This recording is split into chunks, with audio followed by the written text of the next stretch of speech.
Поэзия крымских ханов для меня это было откровение. Настолько впечатлительно изысканной манера письма.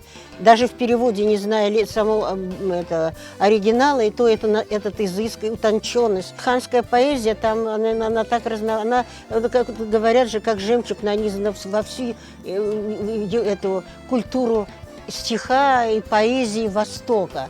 Крымского ханства, поэзия ханского периода, она дополняет и обогащает все, что написано в Средневековье и позже. Просто не влюбиться в них нельзя. Я считаю, что наши поэты должны глубину понять вот это вот.